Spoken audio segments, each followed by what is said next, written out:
안녕하세요. 김진입니다. 오늘 머리를 깎으려고 잠시 미용실에 다녀왔습니다. 이동하는 중간에 라디오에서 나오는 미담이 제 마음을 흐뭇하게 만들었는데 잠시 미담부터 소개해드리고 이야기를 이어갈까 합니다. 고등학교 1학년 정도의 나이를 가진 학생들이라고 그러면은 뭐 어린아이들도 아니죠. 그 학생들이 길을 가다가 우연치 않게 지갑을 하나 주었습니다. 지갑 안에는 뭐 주민등록증, 그리고 신용카드, 그리고 수표를 포함한 많은 금액의 돈이 그 안에 있었는 모양이에요. 그런데 왜 견물생심이라고 그러잖아요. 이 아이들이 고등학교 1학년 정도의 아이들이라고 그러면은 그 돈에 욕심이 나서 좀 이렇게 슬쩍 할 수도 있었겠지만은 그 학생들은 그 친구들과 함께 좀 이렇게 상의를 한 다음에 그 지갑 주인의 주소지까지를 방문해서 지갑 주인에게 그 지갑을 갖다 정의 이렇게 전달을 했는 모양이에요. 그 이 지갑 주인이 그 학생들한테 너무 고맙잖아요. 그래서 사례를 하겠다고 그랬더니 이 학생들이 아예 아니라고 손사래를 치면서 그 사례를 갖다 받지 않았다고 합니다. 그래서 어느 학교 다니느냐 알고 봤더니 공교롭게도 자기 모교의 후배였던 거예요. 너무 기특하잖아요. 그러니까 이 지갑 주인이 참 대단하다라는 게 그 모교의 후배들을 사랑하는 마음으로 600인분 피자 200판 참 대단하지 않아요? 피자 한 판에 뭐 2만 원씩만 따져도 뭐 거의 한 400만 원 돈 거금을 갖다 들여서 후배 사랑하는 마음으로 모교에 피자 200판을 보냈다는 그런 미담을 들었습니다.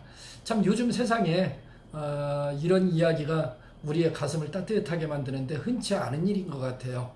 좀 이렇게 사회가 넉넉하고 따뜻했으면 하는 바람입니다. 오늘은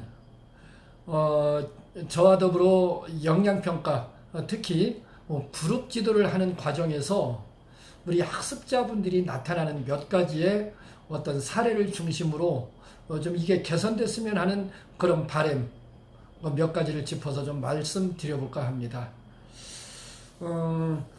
보통 우리는 그 그룹 토론을 갖다 할 때 좀 주도권을 갖다 잡으라는 이야기를 갖다 많이 하고 있습니다. 주도권.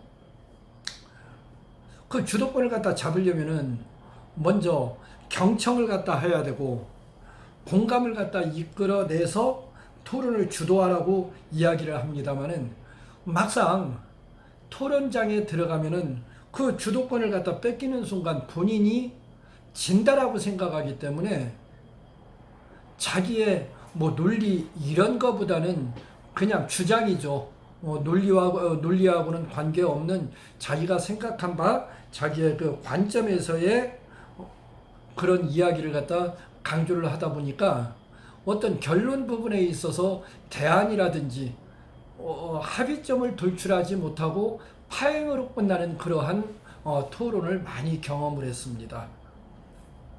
그리고 또 이것이 주어진 시간 안에 어떠한 합의점을 갖다 도출해 내리라는 게 실상 쉽지가 않아요. 자기가 양보를 갖다 하면은 지는 거라고 또 인식을 하기 때문에 그런 경향이 나타나는데, 그래서 저는 학습자분들에게 이런 말씀을 드립니다. 우리가 토론에 임했을 때 협상학이라고 하는 거 있잖아요. 예를 들어서 협상학 1에서 10까지의 어떤 그 수치가 있다라고 하면은 협상에서는 이 중간점 5점을 넘는 6이라든지 7을 갖다가 득해야 이기는 걸로, 많이 뺏어올수록 이기는 거 아니겠습니까? 근데 영양평가에서의 합의점 도출이라고 하는 관점은 본인이 굳이 6을 갖다 차지하지 않고 5 이하를 갖다 찾아와도 명분과 실리만 득하면은 저는 이기는 싸움이라고 그렇게 늘 강조하고 있습니다. 누구는 뭐 자기 걸 갖다 이렇게 양보하면서 주려고 하겠어요? 그런 대립적 관계에서 3자 토론에서 그 부분을 갖다 너무 강조하다 보면은 절대 합의점에 이를 수가 없는 거죠. 그래서 줄 거 주고 받을 거 받는 그래서 명분과 실리가 분명하면 좋겠다. 왜 그 문제 가운데 다문화 가족 정책 TF팀 착출이라고 하는 그런 문제가 있었어요. 이 문제에 주무관급 각 팀에서 주무관급 3명이 등장을 하는데 그 등장하는 가운데 다문화 정책과에 박정수 주무관이라고 하는 사람이 제일 선임 고참이고 그다음 또 본인이 TF팀에 차출되기를 원하고 있고 또 진급을 갖다 원하기 때문에 이 분석을 하다 보면은 어찌됐거나 다문화 정책과의 박선우 사무관은 박정수 주무관을 TF팀으로 차출을 갖다 하는 게 가장 이렇게 적당을 해요. 근데 자기 팀의 인력 부족 때문에 이 박정수 주무관을 갖다 보낼 수 없다고 끝까지 고집하다 보면은 이 파행으로 끝나는데 만약에 이럴 경우 박선우 사무관께서는 박정수를 갖다 보내는 대신에 다문화 관리과나 다문화 지원과에서 박정수가 가는 대신에 양과에서 우리 가족 다문화 정책과를 갖다 지원해 줄 수 있는 방안에 대해서 한번 함께 고민하자라고 하는 그러면은 박정수를 갖다 보내는 것은 사실은 명분이었습니다. 근데 양과에서 우리 과를 지원해 줄 수 있는 방안에 대해서 고민해 달라고 얘기하는 것은 실리였습니다. 근데 보내지 않는 것이 능사가 아니고 보낼 때는 보내는데 명분과 실리를 갖다 득하는 것이 면접관한테 좋은 점수를 얻는 것이다. 뭐 그렇게 말씀을 갖다 드리고 싶고, 그리고 토론을 갖다 하는 과정에서 이 주도권을 갖다 뺏기지 않으려고 서로 자기 주장만 고집하는 경우가 있어요. 그리고 또 어떤 사람은 그런 시간 제약 없이 자기 고집을 갖다 강조하다 보니까 일방적으로 자기 말이 많아요. 말이 많다고 그래서 말씀을 많이 하신다고 그래서 고득점을 갖다 받을 수 있는 것인가요? 저는 좀 이렇게 얘기해요. 롤플레이도 마찬가지고 OP도 마찬가지지만은 될 수 있으면 자기 이야기를 하는 것보다 상대에게 질문을 많이 해라. 그 질문을 통해서 어쩌면은 내가 듣고자 하는 정보를 득할 수도 있어요. 정보를 갖다 얻을 수도 있는 거죠. 오히려 질문을 통해서 설득을 하고 경청을 하고 공감을 이끌어낼 수 있는 그러한 것이 질문입니다.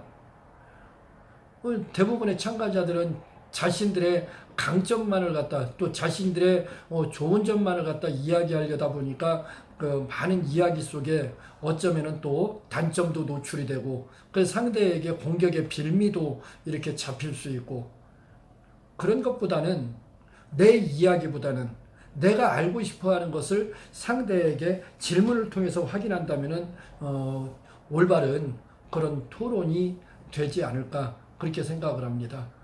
뭐 질문을 통해 많이 하라고 해서 상대에게 공격을 하라는 건 결코 아닙니다. 그 공격이 어쩌면 공감대를 갖다 이끌어내는데 장애 요소로 작용할 수 있거든요. 질문을 갖다 하되 상대도 배려해 나가면서 질문하는 것은 어떨까 생각합니다.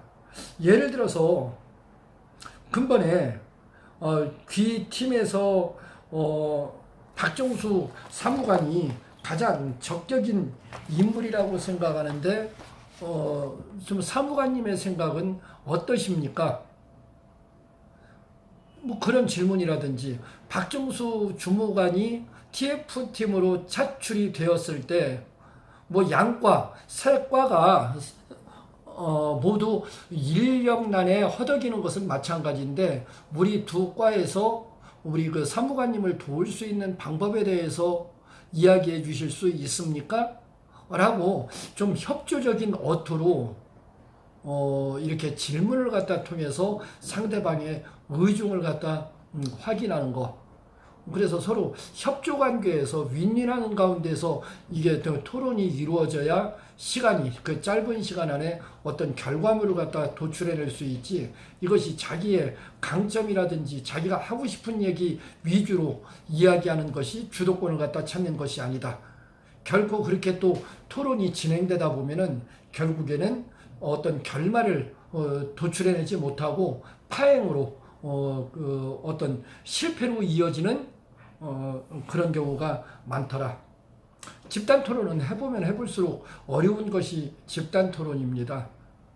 상대에 대한 배려 속에서 소통과 공감, 그리고 경청, 설득, 이런 것이 적절하게 조화가 됐을 때 어떠한 결론에 도달하는 거고, 그리고 적절한 상대에 대한 칭찬 같은 거, 그런 거 아끼지 마시고 결론에 이른다라고 하면은 아마 면접관께서 아마 여러분들에게 고득점, 높은 점수를 줘서 합격에 이를 수 있는 그러한 지름길이 되지 않을까 생각합니다. 절대 말이 많다고 해서 말씀을 많이 하신다고 해서 고득점을 받는 것은 결코 아니라는 점, 그것이 주도권을 갖다 획득하는 게 아니라는 점, 이 부분을 말씀드리면서 오늘 이야기를 마칠까 합니다. 열심히 준비하는 수밖에 없겠죠. 준비하는 자가 영양평가에서 승리하는 자입니다. 여러분 오늘도 확실하게 준비하시기 바랍니다.